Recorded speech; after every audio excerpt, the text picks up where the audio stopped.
अस्सलाम वालेकुम, नमस्कार, सत श्री अकाल एंड गुड इवनिंग। मैं हूँ आरज़ू काज़मी और आप हमेशा की तरह से देख रहे हैं जी पॉइंट ऑफ व्यू। हमें जॉइन किया साजिद ताड़ साहब ने, बहुत शुक्रिया सर कि आज आप आए। My pleasure. सर, बहुत सारी आज आपसे न्यूज़ शेयर करनी है जो ऑलरेडी आप जानते होंगे। एक तो परवेज़ मुशर्रफ साहब की जो डेथ हुई है उसके ऊपर भी बात करेंगे। सुबह से ये खबर जो है वो चल रही है कि दुबई में उनका इंतकाल हुआ है और एक अजीब सी शख्सियत उनकी रही है, बहुत कंट्रोवर्शियल भी रहे हैं बहुत सी चीज़ों में, चाहे वो कारगिल वॉर हो या बलूचिस्तान में जो जिस तरह से अटैक हुआ था उसके ऊपर उन्हें क्रिटिसाइज भी किया गया, लेकिन लाल मस्जिद के लिए अप्रिशिएट भी किया गया। तो सबसे पहले हम उन पे ही चलते हैं, फिर आगे इमरान खान और बाकी चीजें भी हम डिस्कस करेंगे। लेकिन सबसे पहले आप से मैं पूछना चाहूंगी कि किस तरह देखते हैं आप परवेज मुशर्रफ साहब को?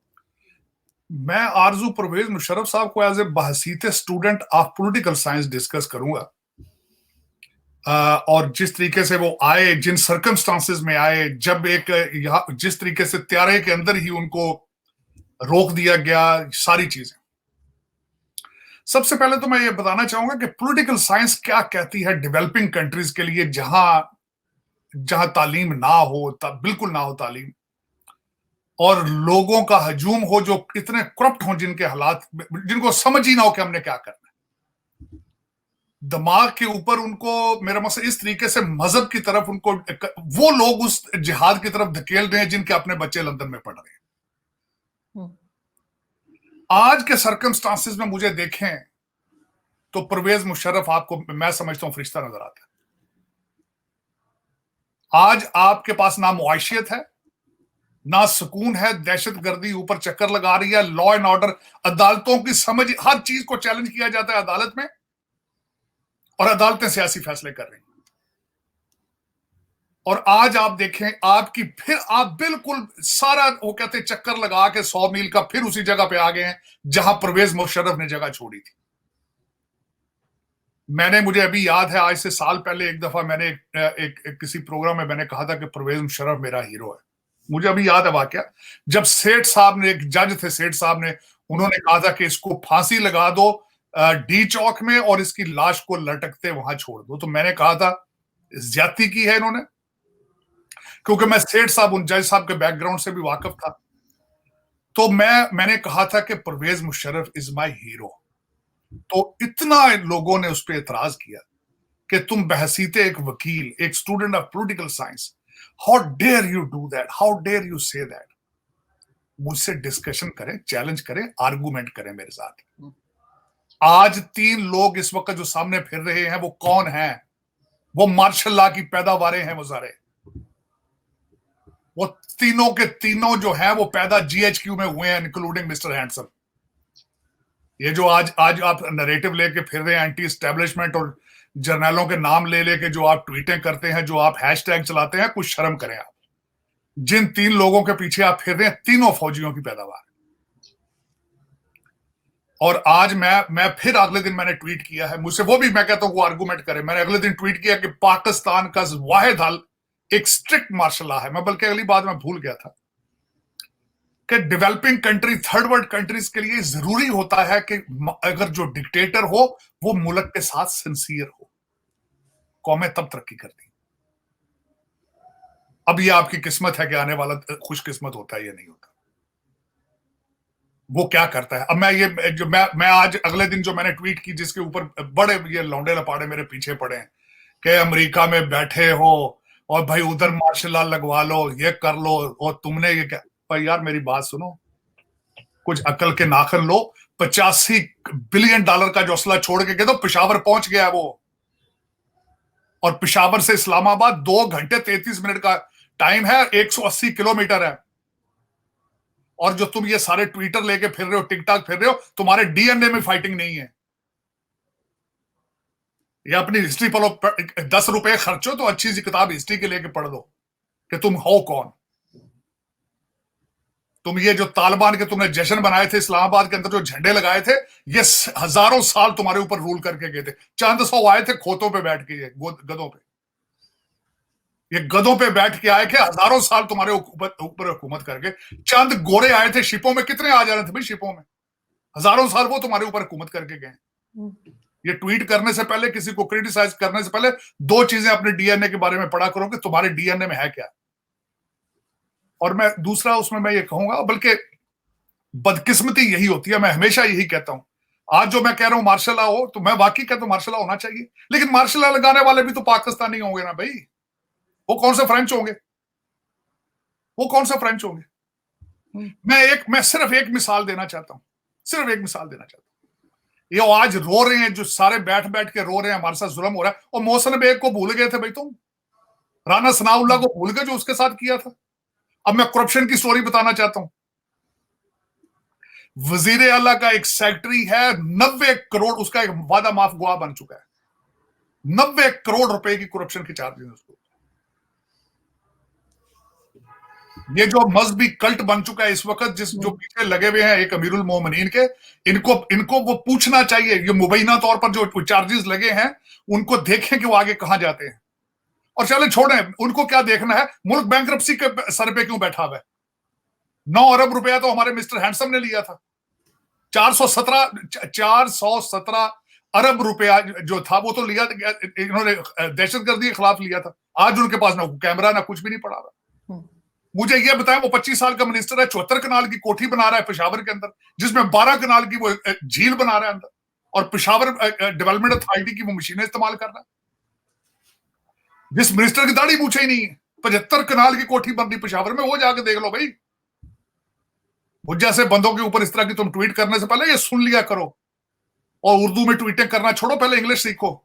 ये तुम्हारे अमीरुल मोमिनीन के बच्चे लंदन में पढ़ रहे हैं, तुम्हें कहता है जिहाद करो। मैंने कल एक और ट्वीट की है, वो भी पढ़ लेना अगर किसी को एतराज है तो। लोगों के बच्चों को जेलों में भेजने से पहले अपने बच्चे क्यों नहीं बुलाता ये? बिल्कुल, अपने बच्चों को बुला के जेलों में भेजे ये पहले, सबसे पहले। कहता है जेल भरो, जेल भरो, मजाक बना रखा है।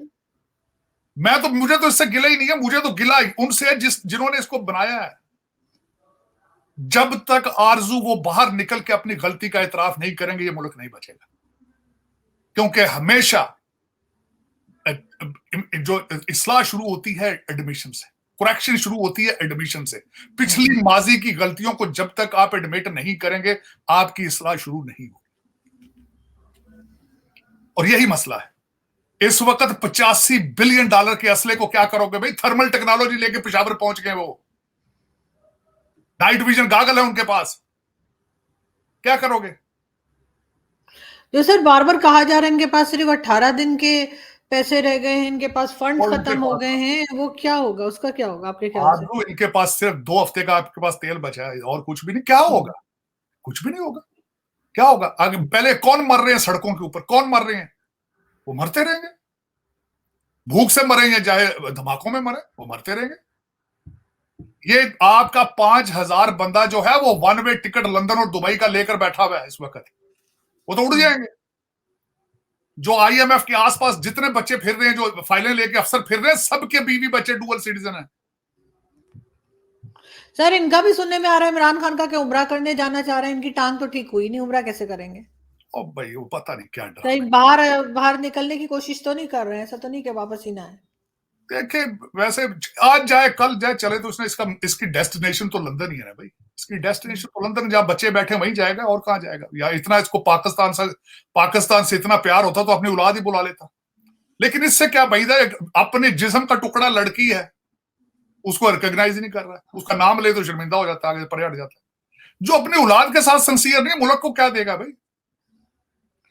लेकिन ये हमारे एस्टेब्लिशमेंट ने ऐसा खुदा क्रिएट किया इन जाहिलों के लिए कि अब वो कहते हैं। लेकिन सर इतना डर क्यों रही है एस्टेब्लिशमेंट जो है, वो आम आदमी से भी इतना क्यों डर रही है कि उन्होंने एक नया रूल लेकर आ रहे हैं कि कह रहे हैं कि जी अगर किसी ने क्रिटिसाइज किया आर्मी को तो बगैर वारंट के गिरफ्तारी हो सकती है और 5 साल के लिए जेल में डाल देंगे। ये इतना किस बात से घबरा रहे हैं? क्या समझ रहे हैं कि लोग चुप हो जाएंगे, अगर ये कुछ गलत करेंगे तो लोग बोलेंगे नहीं? ना, ऐसा ना, तो नहीं है। अगर ये लॉ बनाए तो PTI वाले सारे जेल चले जाएंगे। वो तो सारा दिन हैशटैग और इनके खिलाफ नाम ले लेके कर रहे हैं। ये इन्फोर्सेबल ही नहीं है, खुद ही क्रिएट किया हुआ, आगे से बोलते उठते ही नहीं। वो जो मिस्टर हैंडसम है वो तो रोजाना तकरीरें करता है, उसने गिरबान ऐसा पकड़ा हुआ इनका कि छोड़ता नहीं है। यही तो एक इशू है, यही तो एक इशू है। क्योंकि आप जितना वीक अपने आप को शो करते हैं, वही आगे से तालिबान सिग्नल ले रहे हैं कि आप वीक हैं, आप कुछ नहीं कर सकते। जिन लोगों को आपने ट्रेन किया था, जिनको आपने बनाया था, आज उन्होंने आपका गिरबान पकड़ के नीचे गिरा लिया आपको। आप देखें अब क्या होता है। मेरी तो दुआ ही है, मैं तो बिल्कुल इस हक में हूं कि सख्त हैंड, सख्त इस वक्त ईसीएल लिस्ट होनी चाहिए, ईसीएल होना चाहिए और सबके नाम उनके ऊपर होने चाहिए। बिल्कुल सर एक चीज पूछनी थी आपसे, क्योंकि आप अमेरिका में रहते हैं, तो इमरान खान ने कहा कि आजम स्वाति ने अमेरिका में पेट्रोल पंप पे झाड़ू लगा लगा के इतने पैसे बनाए, तो सर क्या बन जाते हैं इतने पैसे झाड़ू लगाने से? मैंने आरजू, मैं सबसे बड़ी बता, जिस एरिया में बैठा हूं मैं, इसमें सबसे ज्यादा मैं फ्रेंचाइजी था पेट्रोलियम मार्केटिंग में। आज से 20 साल पहले मेरे पास 25 पेट्रोल स्टेशन थे यहाँ पे, और इस तरह बनता होता तो फिर मैं, हो सकता अब तक कोई जजीरा लेके कहीं बैठा होता। ऐसे नहीं बातें होती ये। तो सर इस तरह से स्टेटमेंट उन्होंने आजम स्वाति के बारे में दे दिया अपने अपनी ही नहीं, पार्टी के। वो देखें, मैं देखें तो सियासत देखें, पहले इनकार कर दिया जी कि हम जो ऑल पार्टी कॉन्फ्रेंस में नहीं जाएंगे। उसके बाद एक अगले दिन बोला, उसने कहा नहीं जी उसमें शेख रशीद और आजम स्वाति साहब जाएंगे। एक मजाक है, जिस तरह मर्जी कर लें, इधर से पकड़ें उधर से पकड़ें, पाकिस्तान को तबाह करने का इन्होंने कोई कसर छोड़ी नहीं। आईएमएफ की जो मुश्किलात हैं वो जाती दफा ये मिस्टर हैंडसम देकर गए थे, सारी सुरंगें उन्होंने बिछाई थी। अब उसका खुमियाजा भुगत रहे हैं। जब मुझे ये बताएं, 2 वजीर आला ने खुद डायलॉग शुरू कर दिया था आईएमएफ को कि हम पैसे नहीं देंगे, झगड़ा साहब ने और लगारी साहब ने। बताए ना, ये फिर ये जिम्मेदार नहीं है उन चीजों के? 10-10 रुपए जो पेट्रोल नीचे गिरा के गए थे, जिम्मेदार नहीं थे उस चीज के? क्या करें अब? लेकिन इनको हकीकत ये नहीं है, हकीकत दुख इसका कि इनको पूछने वाला कोई नहीं है, इनसे कोई क्वेश्चन करने वाला नहीं है। इन्होंने 100 तालिबान जेलों से टीटीपी के लोग छोड़ दिए थे, 100। मैंने नाम भी अगले दिन आपके प्रोग्राम में लिया था, मुस्लिम खान और महमूद खान। 35 लोगों के मर्डर के चार्जेस हैं उनके ऊपर, इन्होंने छोड़े थे। इन्होंने प्रेसिडेंशियल पार्डन्स दी थी। इनकी इन्वेस्टिगेशन नहीं होनी चाहिए? होनी चाहिए। करेगा कौन? वही बात है सर, करेगा कौन? करेगा तो कौन? इनके मसला साथ तो है। यही है, आपका इस वक्त ना कोई अदालत है, ना कोई इदारा है, ना कोई रोक रहा है, फ्री फॉल पे चल रहा है। लोग, मैं हैरान हूं, चार्जेस जो उनके ऊपर है अरबों के डाकों के हैं, अरबों के डाके। 6 करोड़, मैं कहता हूं मिस्टर हैंडसम से पूछे, आपने 2019 में $6 बिलियन लिया था आईएमएफ से, वो किधर है? वो पूछे इनसे जरा। मगर सर ये तो अच्छा है ना कि आईएमएफ ने शर्त लगाई है कि सबके जो एसेट्स हैं इनके एम्प्लॉयज के, गवर्नमेंट एम्प्लॉयज के, वो पब्लिक हो, तो काफी कुछ पता लग जाएगा। नहीं नहीं, वो इन्होंने क्या, इनके एसेट्स दिखाने वाले भी इनके अपने। दर हकीकत मैंने आपके जो लोग हैं ना, आपके डीएनए वाले, ये ऑक्सफोर्ड और हार्वर्ड से सीखते सिर्फ यही है कि 2 नंबरी किस तरह करनी है, वरना आप भी तरक्की कर जाते हैं ना भारत की तरह। लेकिन आप 2 नंबरियां सीखते हैं हार्वर्ड और ऑक्सफोर्ड में आके, तो फिर क्या करें? बड़ी सफाई के साथ देखे ना। अब मुझे ये बताएं, मैं छोटा सा क्वेश्चन आपसे करूं। पीटीआई भी चपड़ासियों के नाम पे, अपने मुलाजमों के नाम पे बाहर से पैसे मंगाते रहे। अपने हमारे शरीफ फैमिली जो है, मनी लॉन्ड्रिंग में वो भी चपड़ासियों के नाम आता रहा है, उनकी शुगर मिलों के मुलाजिम के जो मुना सलाई की अगले दिन उसके भी सारे चपड़ासी। किस तरीके से देखें ना, कितने आप इनोवेटिव हैं। अगर यही एनर्जी, यही कम्युनिटी आप पॉजिटिव तरीके से इस्तेमाल करें, तो आप अभी तक आप फर्स्ट वर्ल्ड बन जाना था, आप तो चांद पे चला जाना था अभी तक आप। लेकिन आप हर काम करेंगे 2 नंबर वाली साइड। ये डीएनए का कसूर है, आपका कसूर नहीं, डीएनए का कसूर। आप बेचने के लिए, असल दर हकीकत ये जो पंजाबी, क्योंकि मैं भी पंजाबी हूं, हम चीजें बेचने के लिए सेल्समैन अच्छे हैं, बेचते बड़ी अच्छी, दे भी सस्ती चीजें देते हैं, कोई एक मांगे 2 फ्री दे देते हैं साथ। लेकिन ये कि हम बेचने में मशहूर है। This is what our DNA is. We are not a fighters, we are not good people. हम सिर्फ बेचने में बड़े मशहूर हैं, तो वो बेच रहे हैं, हम बेच रहे हैं बिल्कुल। लेकिन सर बेचने से मुझे याद आया कि हम बहुत चीजें हम चाइना को बेच चुके हैं, और अभी चाइना के बारे में एक न्यूज बड़ी आजकल चल रही है उनके बलून को लेकर, और हाँ, उसमें अमेरिका का भी नाम आ रहा है। वो क्या है सर? देखें वो बलून तो देखें, अब अमेरिका जब डिक्लाइन में जाएगा तो यही होगा। अमेरिकन फॉरेन पॉलिसी को मैं बताना चाहूंगा कि जब दुनिया आप हो जाएं, सो प्रेडिक्टेबल बन जाए आप।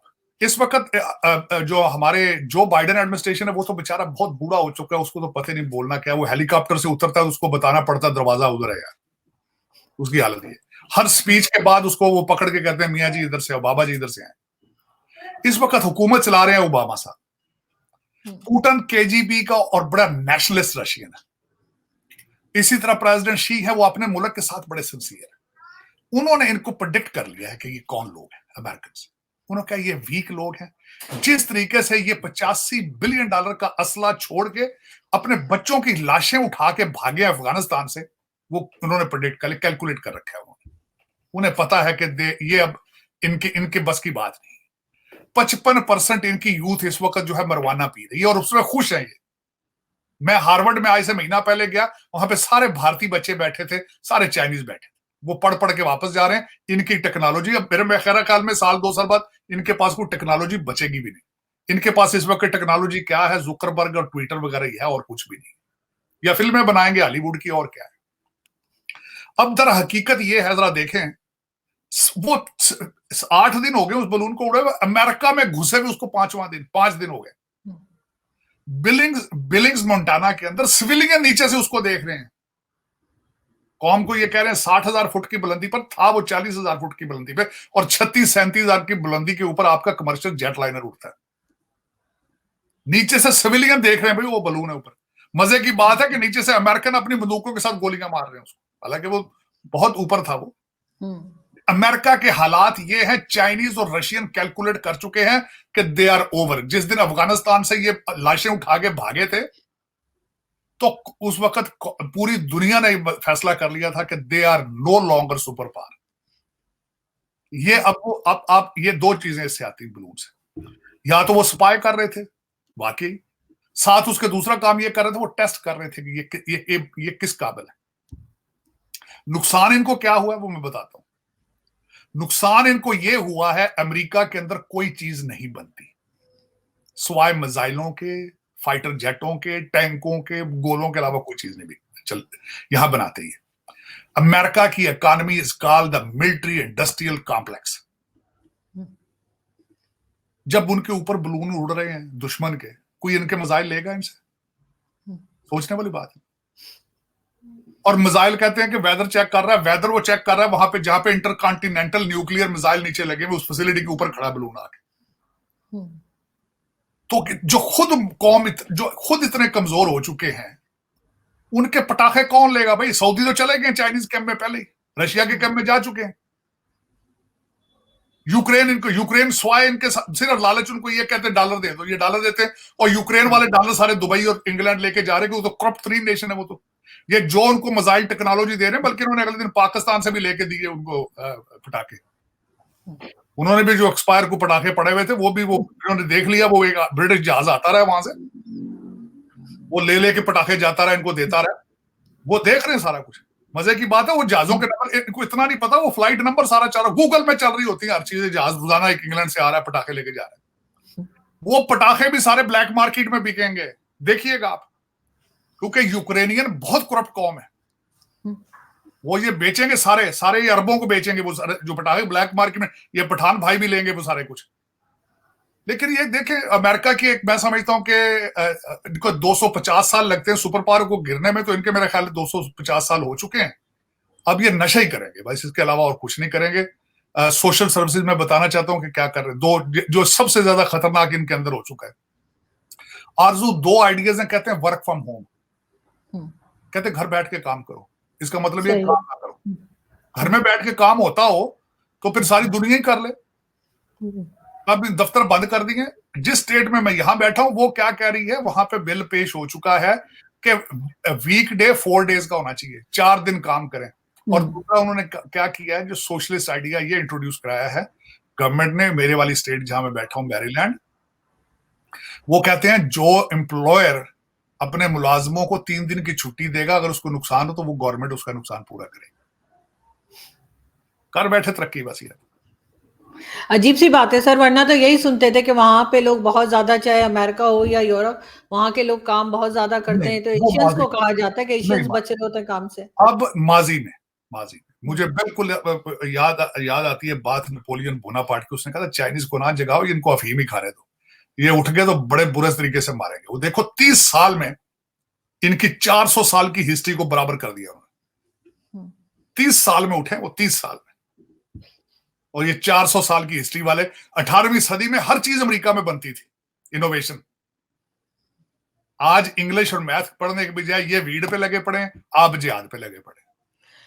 और सर लास्ट में मैं पूछना चाहूंगी, ये जो अभी टीएलपी का जो है साथ रिजवी, सॉरी, उसने कहा कि जी एक हाथ में बम रखें और एक में जो है वो कटोरा रखें, या पैसे लेने जाएं, फंड लेने जाएं, नहीं तो फेंक दे। क्या कहेंगे सर, अब इस तरह के लोगों को अरेस्ट क्यों नहीं किया जाता हमारे यहाँ? नहीं भाई, वो इन्हीं की तो प्रोडक्ट है, रस किस तरह करे? जब उसके पास लाइसेंस उसके वाले साहब ने कहा था, आपको याद होगा, मैं उसको बड़ा एंजॉय किया, उनकी एक तकरीर थी उनकी, रिजवी साहब की, जो बुजुर्ग थे, उन्होंने कहा था भाई मेरे पास हल है सारे कर्जों का, जाके इनको कह दो हमारे पास पैसे ही नहीं है। तो बच्चे ने फिर यही कहना था ना, कहता है इनको कहो हमारे पास कोई पैसे नहीं है, गौरी गौरी फेंको इनके ऊपर। जे आया गौरी कभी भी आता है।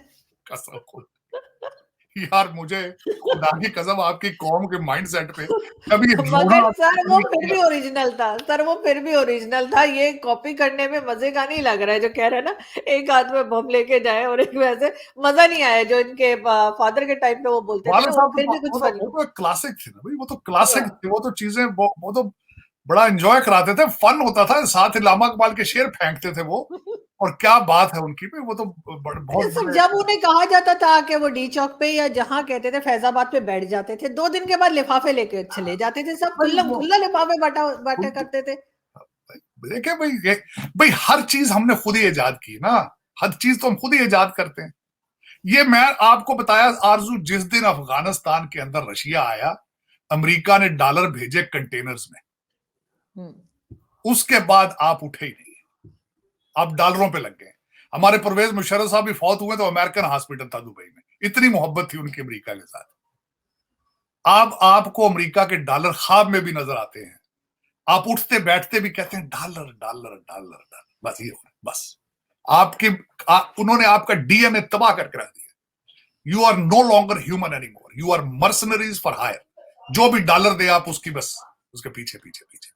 या सर इस जंग में भी तो मुशर्रफ साहब ने ही डाला था, ये जो अमेरिका की जंग थी अफगानिस्तान में, वो भी तो उन्हीं के टाइम में स्टार्ट हुई थी। उन्हीं ने तो डॉलर पकड़ पकड़ के वहां पे नहीं, सबको, कहते हैं कि उन्होंने अपने खुद कहा परवेज मुशर्रफ ने कि इतने हजार पाकिस्तानी उन्होंने खुद वो बेच बेचे थे, दिए। नहीं बेचे थे। नहीं, दर हकीकत उन्होंने एक्सटेंड किया पीरियड, शुरू तो ज़िया उल हक दौर में हुआ था, तो उन्होंने कहा भाई क्यों ना हम भी एंजॉय कर लें, कुछ प्रॉपर्टी बना लें बाहर, हम भी कुछ कर लें। और दूसरा चॉइस भी कोई नहीं था उनके पास, क्या चॉइस था, क्या कोई चॉइस नहीं था उनके पास। अमेरिका उस वक्त इस मूड में था कि वो अमेरिका वाज हर्ट। दूसरा ये कि ठीक है उनको पैसे बनते हैं तो बन ले, क्योंकि वो ज़िया उल हक दौर में पैसा इतना बना है। कभी हुमायूं अख्तर रहमान साहब के पूछे ना एलिगेशन, वाले साहब ने कितना पैसा बनाया, जो मैंने सुनता पढ़ा, जो एलिगेशन मुबैना तौर पे चीजें, तो फिर वो फिर आइडियल है ना, आइडियल है। मैं तो खुद दुआ करता हूँ अल्लाह ताला मुझे भी आर्मी जनरल बनाए, पाकिस्तान आर्मी का। सर लास्ट में ये पूछना चाहूंगी, मुशर्रफ साहब को किस तरह से याद किया जाएगा पाकिस्तान में? आपका ख्याल है कि कुछ लोग हैं जो उनके फेवर में बोलेंगे, या सब लोग जो है नेगेटिव ही सोचेंगे? उनकी जो नहीं, चीजें थी, जो पॉलिसीज थी। नहीं, उनके कुछ अच्छी चीजें थी, कुछ बुरी चीजें थी। बुरी चीजें क्या होंगी, मैं समझता हूँ उस वक्त के हालात ये थे। अच्छी चीजें उनकी ये थी कि खुद करप्ट नहीं थे। मेरा ये क्वेश्चन ये होगा, आपको पता है उनके बच्चे का क्या नाम है? आपको पता है उनका बच्चा आज कहाँ है? आपको पता है उनकी बच्ची आज कहाँ है? वो मैन ऑफ करेक्टर था उस बंदे का, इसमें कोई शक नहीं। हाँ, मजबूरी थी कि उसने, मजबूरी थी या जिस तरीके से भी आपके जो सियासतदान हैं उन्होंने उसको अब्यूज किया, वो साथ लगे, उन्होंने करप्शन की खुद पर। He was not a corrupt person. और दूसरा ये था कि he was a soldier, he was a soldier, जिसमें कोई शक नहीं। सख्त फैसले किए उन्होंने, सख्त फैसले किए, जो मैं समझता हूँ वो अप्रिशिएट किए जाएंगे फ्यूचर के अंदर। मैं एज ए न्यूट्रल पोजीशन दूं तो कुछ चीजें ठीक थी उनकी, कुछ चीजें गलत थी, लेकिन मेरे ख्याल में he was better than Ayub Khan. Ayub Khan तो बमाए सारी फैमिली को लेके करप्शन में घुस गए थे, लेकिन मेरे ख्याल में he was better than Ziaul हक इवन, क्योंकि बेटर देन। वो उस तरह की रिलीजन को लेकर उस तरह से नहीं चलते थे। लाल मस्जिद का फैसला उनका मुझे जो पसंद आया था, वो उन्होंने एक मेहरबानी ऑपरेशन जो फरमाई, था। और वाहिद थे कि एक मेहरबानी फरमाई कि उन्होंने जिहाद का ऊपर कंबल नहीं उड़ा, उन्होंने ये भी मेहरबानी फरमाई, और कुछ सांस निकला पाकिस्तानी कौम का। अब आपके तो अब बहुत बुरे हालात हैं। मुर्शद पाक खुद जो है वो तस्बीह हैं बच्चे लंदन में, ये डुअल पर्सनैलिटीज। बिल्कुल ऐसा ही सर, क्योंकि कारगिल बहरहाल एक ब्लंडर था उनका, लेकिन लाल मस्जिद ऑपरेशन मेरे ख्याल है एक चीज उन्होंने अच्छी करने की कोशिश की थी जो हो नहीं पाया। नहीं, इस तरीके से। कारगिल एक नहीं था, बड़े ब्लंडर। पाकिस्तान की history is full of blunders, full of blunders. आज आपका इकट्ठा ना बैठना, आज आपका तैयारी ना करना, उस $85 बिलियन का आर्मामेंट्स का तैयारी ना करना कि वो किस तरह घुसेंगे, क्या करेंगे आपके कंट्री के अंदर, ये भी ब्लंडर होगा। आज जिस तरीके से आप करप्शन को नहीं रोक रहे हैं, ये भी एक ब्लंडर है। आज ECL को ना बनाना और लोग पैसा ले लेके भाग रहे हैं, ये भी ब्लंडर है। जब खुद ही आप कुछ ना करें, मुझे ये बताएं, आपके इदारों को नहीं पता कि इस वक्त लोग भाग रहे हैं पैसा ले लेके? अगर आप और मैं ये बातें कर रहे हैं तो ये सो रहे हैं। ये सिर्फ बेडरूमों के अंदर ही कैमरे लगाते हैं, आप बॉर्डर पे कैमरे क्यों नहीं लगाते? ये भी ब्लंडर नहीं है ये? क्योंकि ये खुद इन्वॉल्व है ना, इनके अपने भी कोई लोग होंगे। मैंने आपको कहा था, असल में जो आज मैं फाइनल आपको बताता हूँ मसला क्या है। ये साले और बैनोई की गेम है। साला सियासत में है तो बैनोई एस्टेब्लिशमेंट में। वो ये साले बैनोई की गेम है, या कोई जज है, कोई सियासतदान है, सारा जो 5000 बंदे हैं वो सारे साले और बैनोई एक दूसरे के। तो साला बैनोई को तो नहीं पकड़ेगा ना, या बैनोई साले को तो नहीं पकड़ेगा। गेम ही सारी है। इतने ऑर्गेनाइज है, इतने ऑर्गेनाइज। देखते हैं सर ये कब अनाउंस करते हैं कि IMF से इनको लोन मिल गया है, ताकि कुछ महीने और ये आगे बढ़ सकें। लेकिन 2-3 जाहिर है कि आरजू में कैलकुलेशन बता देता हूं। अभी IMF का पैसा आएगा, 20% पाकिस्तान में, 80% लंदन और दुबई में। वो पहुंचता जाएगा तो खत्म हो गया, फिर ग्राउंड जीरो पे आ जाए। That is the total calculation. उसमें 2 महीने लगे या चाहे 3 महीने लगे, लेकिन वो 20% पाकिस्तान में आएगा, 80% लंदन और दुबई में। पता है इन लोगों को, पाकिस्तानियों को भी पता, मेरा ख्याल IMF को भी पता है, क्योंकि वो भी अंधे हैं जो किताबों को देख रहे हैं। पागल तो नहीं है, नाक में तो नहीं रोटियां डालते ना, देख नहीं रहे कि 22वां प्रोग्राम है ये। 9 बिलियन इसने लिया, 6 बिलियन इसने लिया 2019 में, किधर गया वो? अंधे तो नहीं सर ये तो वही करेंगे, इधर से पकड़ेंगे उधर देंगे, उधर से लेंगे उधर देंगे, तो वही चलाते रहते हैं। इसकी टोपी उसके सर वाली बात करते हैं। ये तो बस ये दुआ करें कि ये 5000 लोग इतना लूट के ये परमानेंट चले जाएं, लंदन और टोरंटो चले जाएं, तो शायद आपकी किस्मत बच जाए। लेकिन पीछे से 10,000 और पैदा हो जाएंगे, जिस तरह शरीफ फैमिली के बच्चे पैदा हो रहे हैं आगे। ऐसा ही आगे देखें, मल्टीप्लाई, वो जो 5000 है वो मल्टीप्लाई भी तो हो रहे हैं ना। बिल्कुल। ये कि बस अब आपकी किस्मत ही ऐसी, क्या किया आपने? पाकिस्तान बनाया ही नहीं है, तो उसमें लोग क्या करें, दुनिया क्या करे? आपने एक फाइलों में बनाया पाकिस्तान, प्रैक्टिकली आपने नहीं बनाया पाकिस्तान। बिल्कुल ठीक, बहुत शुक्रिया सर, आपने ज्वाइन किया। Thank you.